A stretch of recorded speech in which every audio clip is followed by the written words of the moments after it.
Perfection is the enemy of profitability, right? And that doesn't mean you have to wait till it's a perfect product. It really just depends on what the product is. It, a barbershop, right? Is it an app? Is it a service? Is it a product? But the key is looking for the low-hanging fruit. What customers are willing to write you a check or commit to it, so that they're willing to integrate it into their daily lives or integrate it into their daily business. And so getting a commitment either through time or revenue is typically what I look for. And so if I can get a commitment, then I'm going to be able to learn. I'm going to see how they use it. Do they sustain usage? And then once I get the next one, hopefully it came a little bit faster than the first one. Then I can ask for referrals, and then the next one, then the next one, and I just try to ramp it up. When I bought the Mavs, we had no season ticket holder base. And so literally it was a matter of just putting a list of former season ticket holders and a white pages back then, on my desk next to my phone and making phone calls. You? Yeah, me. Yeah, because if I'm not going to do it, how can I expect someone else to do it, right? So just get on the phone. Hey, this is Mark Cuban. I'm the new owner of the Dallas Mavericks. I'd like to invite you back for again. It's not, though. This is my business. But we can't get regular sales guys to sometimes make those calls once they get to a quarter. You're a guy that's a billionaire. You're making those calls. But that's all, and that's fine and good, right? Because everybody's got their own goals, right? But still, I don't want anybody at the Mavs to be able to say, well, he's not willing to do the work, right? If I walk around, I'm picking up all the papers. I'm not saying go get that picked up. I'm like, okay, that's trash. I'm picking it up. But in terms of speed of growth, it's really, you got to get that first customer first. And then when you get that first, what did you learn? Reiterate, get that next customer. And then hopefully, as you learn more and more through the process, then the next one comes by even faster. Alluding to it earlier about entrepreneurs being born or built, and I think I knew I was wired to be excited about business. How or why, I don't know. But, and there's certain guys that have the genetics to jump out of the gym, right? There's certain guys, that, when they golf, they have the muscle memory and the discipline.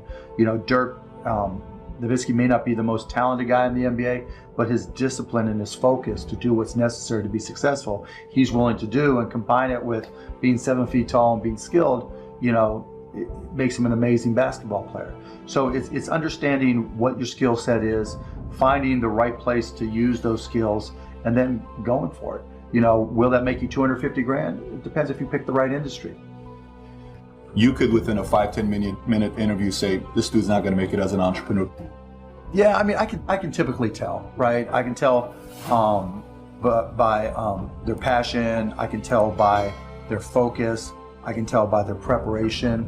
There's a whole realm of things in any business. Here's the business you're in, and here's 1,000 things that influence whether or not you're going to be successful. Through my experience in businesses, I can put myself in his position and say, okay, here are 900 of the 1,000 things he has to be aware of, and then go through and ask. And by how many of those or her issues they've been able to address already, that kind of gives me a sense of how hard they're willing to work. And I can tell by the questions they ask me. So all I have to do is say, okay, what do you want to know? And, when they start saying, what should I do? They ask you. Yeah, and that's fine, right? And I want them to ask questions, but, people like to say, the only stupid questions are the ones you don't ask, and that's not right? Because the questions you ask tell whoever more about you than anything else you do. Because, in particular, it tells me about your preparation. If you ask me questions about just basic things that you should have known and you should have down to a science, that's going to disqualify you almost more than anything. If you're not always learning, to this minute, if I'm not continuously learning, if I'm not just absorbing as much as I can absorb, someone else is going to kick my ass, right? So you talk about paranoia. The greatest source of your paranoia should be knowledge. If someone else knows more than you do, and if you're not learning, if you don't know how to learn, if you don't have a thirst for learning and acquiring information, you're SOL. Do you think there needs to be a healthy level of paranoia? Oh, absolutely. There needs to be. Oh, yeah. I mean, I always say, for every one of my businesses, I said, what would I do to kick my own ass? Right? So whatever business you have, there's somebody trying to put you out of business. There's somebody trying to take a bite out of your business. And it's better for you to figure out how they're going to do it rather than they do it. And so, yeah, that's being paranoid. And so you have to be paranoid. You have to anticipate other people's next moves, and you can't ever, downplay the competition.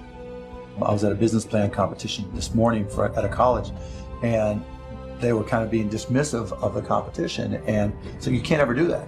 They're out there trying to take you down, and they're not just going to sit still. And if you're good, really, really good, you're going to inspire them to work even harder, faster, better. And so you have to be, very self-aware of what you're good at and what other people are good at. And, a healthy dose of paranoia is very helpful. I started my first business when I was 12. I was buying and selling baseball cards, buying and selling stamps. Anything I could do to make money, I was hustling and trying to do. So I was into business, but I not so much where it was all my friends were into it with me, so they wouldn't know. Baseball cards. Yeah, baseball cards, you name it. I grew up in Pittsburgh, and so I would, and probably even less than 12 years old, I would go out and buy a bunch of baseball cards that I collected, and I would package, I would say, okay, you're guaranteed to have a Pittsburgh Pirate in this package, and I would charge 3 times as much, and I'd set up on this park bench down in the park down in Scott Township where I grew up, and I'd have these little sales, and it was great. I made money, and it was, and I learned as much about business when I was 9, 10, and 12 as I learned any other time. Let's transition to a different subject with college. You went to IU, Yep. right? Now you got a lot of people that say, forget about school, drop out of school. They're idiots. So you think they're idiots? Idiots. Tell me why. If you're going to have and run a business, if you don't understand accounting, you're already behind the 8 ball. Can't you hire a guy that knows how to But run then accounting? they still have to communicate to you. Your accountant might tell you you're profitable, but your cash is going down, not understanding the breakdown. And when you don't, Do you think you need college to learn that? yeah, I think you do, right? Because it may not, for some people, look, if you're so self-motivated that you can take an online course in accounting and teach yourself everything, you're way ahead of the game anyways. But most people aren't. I don't care if you go to a community college and take accounting and spend $99 for the class. Just, spending the money forces you to be more obligated to do it. But accounting, finance, lesser extent marketing, sales if the school offers that. These are that's the language of business. And so while it's possible to teach yourself these things, and while it's possible to hire them, when you're starting your own company, you don't want to have to spend money hiring an accountant. Well, let me tell you that if you've gone through all these classes, you probably don't have to hire a lawyer to incorporate, right? You can probably figure out yourself. And so your cost of opening up a business drops, but even more important than all that, that's the blocking and tackling, that's the language of business. The thing I learned at Indiana that was more important than anything else, I learned how to learn. And learning became far more important to me, because the one certainty in business is that it's always going to be changing.